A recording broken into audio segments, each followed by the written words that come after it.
Hello everyone, welcome back to our channel English with English. Today we are going to discuss another phrasal verb slipped out through a conversation.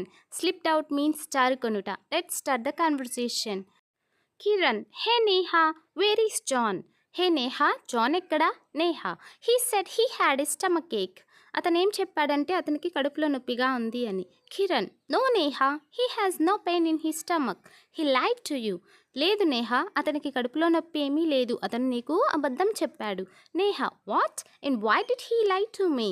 ఏంటి, అతను ఎందుకు అలా అబద్ధం చెప్పాడు? Kiran, I think he didn't want to come to the movie, that's why he slipped out. నాకు తెలిసి అతను సినిమాకి రావడం ఇష్టం లేదు, అందుకే తను జారుకున్నాడు అని. Neha, I think you're right, thanks for letting me no.